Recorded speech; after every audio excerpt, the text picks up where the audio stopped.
Queen Elizabeth I was God's deputy on earth, and lords and commoners had their due places in society under her, with responsibilities up through her to God and down to those of more humble rank. The order of things, however, did not go unquestioned. Atheism was still considered a challenge to the beliefs and way of life of a majority of Elizabethans. But the Christian faith was no longer single. Rome's authority had been challenged by Martin Luther, John Calvin, a multitude of small religious sects, and indeed the Church itself. Royal prerogative was challenged in Parliament.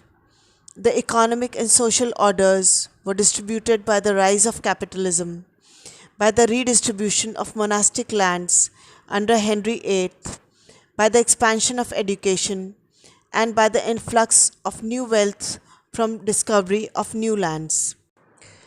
An interplay of new and old ideas was typical of the time. Official homilies exhorted the people to obedience. The Italian political theorist Niccolo Machiavelli was expounding a new practical code of politics that caused Englishmen to fear the Italian Machiavellian, and yet prompted them to ask what men do rather than what they should do. In Hamlet, disquisitions on man, belief, a rotten state, and times out of joint clearly reflect a growing disquiet and skepticism. The translation of Monte's essays in 1603 gave further currency, range, and finish to such thought, and Shakespeare was one of many who read them, making direct and significant quotations in The Tempest. In philosophical inquiry, the question how became the impulse for advance rather than the traditional why of Aristotle. Sir Walter Raleigh was an English landed gentleman, writer, poet, soldier, politician, courtier, spy, and explorer. He is also well known for popularizing tobacco in England. Raleigh was one of the most notable figures of the Elizabethan era. He rose rapidly in the favor of Queen Elizabeth I and was knighted in 1585.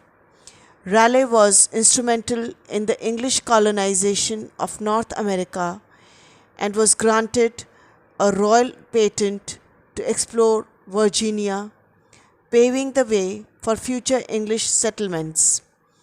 In 1594, Raleigh heard of a city of gold in South America and sailed to find it, publishing an exaggerated account of his experiences in a book that contributed to the legend of El Dorado. Raleigh's poetry is written in a relatively straightforward, unornamented mode known as the plain style. C.S. Lewis considered Raleigh one of the era's silver poets, a group of writers who resisted the Italian Renaissance influence of dense classical reference and elaborate poetic devices. His writing contains strong personal treatments of themes such as love, loss, beauty, and time.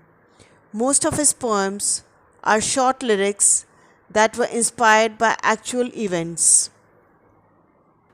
He also wrote The History of the World in 5 books, which was printed in 1677, and The Discovery of Guyana, which was printed in 1848. Shakespeare occupies a position unique in world literature. Other poets such as Homer and Dante, and novelists such as Leo Tolstoy and Charles Dickens have transcended national barriers but no writer's living reputation can compare to that of Shakespeare, whose plays, written in the late 16th and early 17th centuries for a small repertory theatre, are now performed and read more often and in more countries than ever before. The prophecy of his great contemporary, the poet and dramatist Ben Jonson, that Shakespeare was not of an age but for all time, has been fulfilled. His works, containing collaborations, are 39 plays, 154 sonnets, two long narrative poems, and a few other verses, some of uncertain authorship. Shakespeare's dramatic career is divided into three periods: early, middle, and late. The early period is from 1590 to 1596, which contain three parts of Henry VI, Richard III, Richard II, King John, comedies: Love's Labour Lost, Comedy of Errors, Two Gentlemen of Verona, A Midsummer Night's Dream, and tragedies: Titus Andronicus and Romeo and Juliet. The middle period include histories: Henry IV in two plays, Henry V, comedies: Merchant of Venice, Taming of the Shrew, Merry Wives of Windsor, Much Ado About Nothing, As You Like It, Twelfth Night, Troilus and Cressida, All's Well That Ends Well, Measure for Measure. And tragedies are Julius Caesar, Hamlet, Othello, Macbeth, King Lear, Antony and Cleopatra, Coriolanus, Timon of Athens, It Was Only Partly His. The late period included Pericles, which was finished by other writers, Cymbeline, Winter's Tale, The Tempest, Henry VIII, and Two Noble Kinsmen. These both were finished by other writers. Thomas Campion was an English composer, poet, and physician. He wrote over 100 lute songs, masques for dancing, and an authoritative technical treatise on music. Some of his popular works include Come Quickly, Now Winter Nights Enlarge, There is a Garden in Her Face, A Hymn in Praise of Neptune, Cherry Ripe, Integer Vitae, Thrice Toss These Oaken Ashes. Edmund Spenser was an English poet best known for The Faerie Queene, an epic poem and fantastical allegory celebrating the Tudor dynasty and Elizabeth I. He is recognized as one of the premier craftsmen of nascent modern English verse and is often considered one of the greatest poets in the English language. Shepherd's Calendar is Edmund Spenser's first major work, which appeared in 1579. It emulates Virgil's Eclogues of the 1st century BCE and the Eclogues of Mantuan by Baptista Mantuanus, a late medieval, early Renaissance poet. An eclogue is a short pastoral poem which is in the form of a dialogue or soliloquy. Although all the months together form an entire year, each month stands alone as a separate poem. Editions of the late 16th and early 17th centuries include woodcuts for each month and poem, and thereby have a slight similarity to an emblem book which combines a number of self-contained pictures and texts, usually a short vignette, saying or allegory with an accompanying illustration. Edmund Spenser's Epithalamion is an ode written to his bride, Elizabeth Boyle, on their wedding day in 1594. It was first published in 1595. The ode begins with an invocation to the Muses to help the groom and moves through the couple's wedding day from Spencer's impatient hours before dawn while waiting for his bride to wake up to the late hours of night after Spencer and Boyle have consummated their marriage, wherein Spencer's thoughts drift towards a wish for his bride to have a fertile womb so that they may have many children. Spencer meticulously records the hours of the day from dawn to late into the wedding night. Its 24 stanzas represent the hours of midsummer day.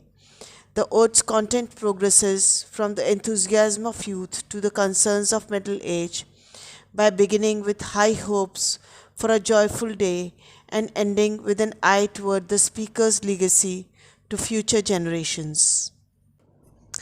Amoretti memorializes Spencer's courtship of Elizabeth Boyle, a young, well-born Anglo-Irish woman, and the couple's wedding on June 11, 1594. In the sonnets of Amoretti, Spencer succeeds in immortalizing the name of his bride-to-be by devices of wordplay. In these cycles of sonnets, Spencer chronicles the progress of his love for his beloved, Elizabeth Boyle, and then records his marriage to her. He even writes about his breakup with his wife in Sonnet 34 in Amoretti. Amoretti has been largely overlooked and unappreciated by critics who see it as inferior to other major Renaissance sonnet sequences in the Petrarchan tradition. Astrophel, a pastoral elegy upon the death of the most noble and valorous knight, Sir Philip Sidney, is Spencer's tribute to the memory of Sir Philip Sidney, who had died in 1586 and was dedicated to the most beautiful and virtuous lady, the Countess of Essex, Frances Walsingham, Sidney's widow. The poem consists of 3 prefatory stanzas, 33 stanzas of elegy, and 3 describing the grief of Astrophel's fellow shepherds, in 6 ains rhyming A B A B C C. The concluding lines prepare the reader for another elegy, the doleful lay of Clorinda, presumably written by the Countess of Pembroke. Spencer's masterpiece is the epic poem, The Faerie Queen. The first 3 books of The Faerie Queen were published in 1590, and a second set of 3 books were published in 1596. Spencer originally indicated that he intended the poem to consist of 12 books, so the version of the poem we have today is incomplete. Despite this, it remains one of the longest poems in the English language. It is an allegorical work and can be read on several levels of allegory, including as praise of Queen Elizabeth I. In a completely allegorical context, the poem follows several knights in an examination of several virtues. In Spencer's A Letter of the Authors, he states that the entire epic poem is cloudily enwrapped in allegorical devices, and that the aim behind the Faerie Queen was to fashion a gentleman or noble person in virtuous and gentle discipline.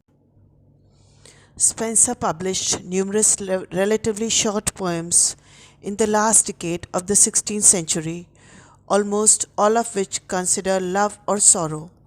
In 1591, he published Complaints, a collection of poems that express complaints in mournful or mocking tones. After Faerie Queen, Spencer released Prothalamion, a wedding song written for the daughters of a duke, allegedly in hopes to gain favor in the court. He used a distinctive verse form called the Spenserian stanza in several works, including The Fairy Queen. The stanza's main meter is iambic pentameter, with the final line in iambic hexameter. He also used his own rhyme scheme for the sonnet. In a Spenserian sonnet, the last line of every quatrain is linked with the first line of the next one, yielding the rhyme scheme AB, AB, BC, BC, CD, CD, EE.